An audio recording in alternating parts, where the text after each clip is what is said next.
I hate Daniel, the art department rival, but his hands are the one thing I want to touch most. I knew I'd get screwed the moment Professor Lee paired us up. 2 stars in one studio, imagine the brilliance, she chirped, totally oblivious to the fact that I would rather rip out my own frontal lobe than share a kiln with Daniel Whitmore. Daniel, with his perfect sketches, perfect jawline, and perfect fucking hands, always coated in powdered graphite and unfair talent, was the Omega who thought he was better than everyone. And maybe he was. But I was a beta with something to prove, and no amount of his brooding silence or subtle glances was going to derail me. Until it did. Our final-year art residency at Hudson School of Art and Design was brutal. Every student was fighting to get into the prestigious Kennedy exhibit, a launchpad for careers, dreams, futures. And of course, Daniel and I were neck and neck. We traded top spots in every class since freshman year, our rivalry feeding the entire department like oxygen. So when the professor announced our midterm project would be collaborative 2 artists, one piece I saw read. "You'll be sculpting the theme of tension," she said, eyes glinting like she knew exactly what she was doing. "You have 2 weeks. Tension? Please." I was practically vibrating with it. Our first day in the studio was silent. I worked on the base, he started sketching.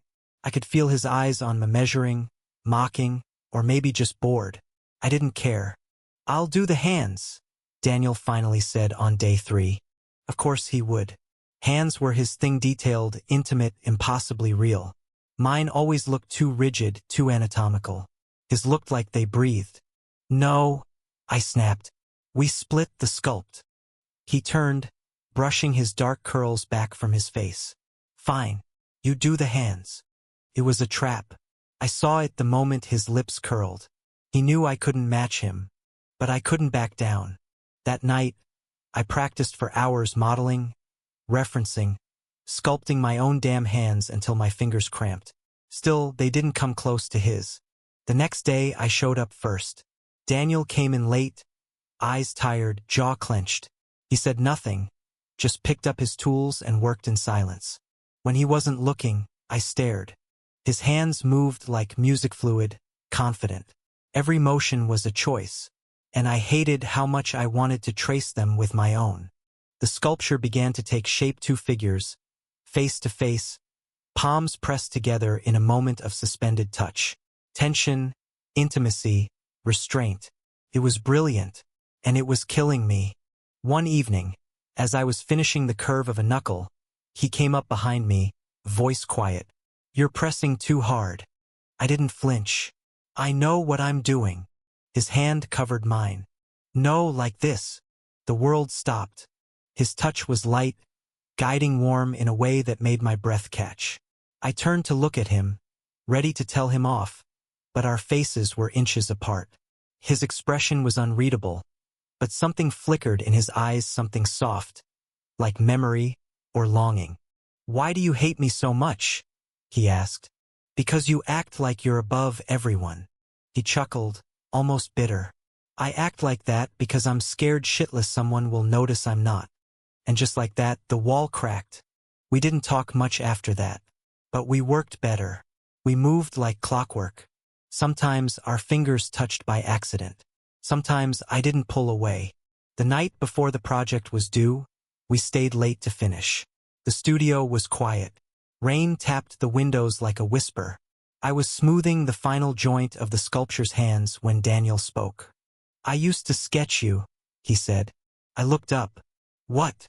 "In sophomore year, when I thought you'd never even notice me." "I noticed," I said, the words tumbling out before I could filter them. "I always did." He stepped closer. "You hated me." I shrugged.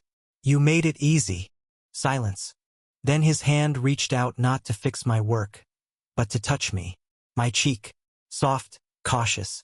"I don't think I hate you anymore," he said, and I kissed him.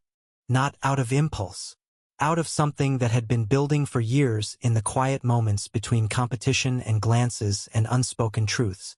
It was slow, messy, and so real it hurt. Afterward, we sat on the cold floor, backs to the sculpture, not saying anything, just breathing. We won the Kennedy exhibit. Of course we did. Our piece was titled Almost. It stood in the center of the gallery, two figures forever almost touching, the tension between them more powerful than any embrace. Everyone praised the craftsmanship, the detail, the emotion. No one knew it was our story. We didn't make it public. Not right away. We were still figuring it out, what it meant to go from enemies to whatever we were becoming. But Daniel started sketching me again. This time he didn't hide it. And one night after the exhibit we went back to the studio. He stood behind me, guiding my hands again.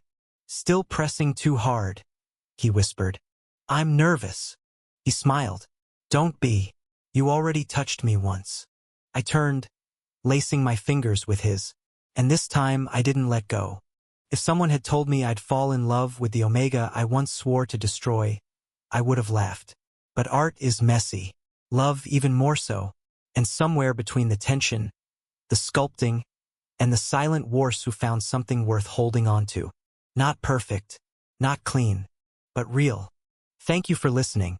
If you find it interesting, please like and subscribe to follow the next stories.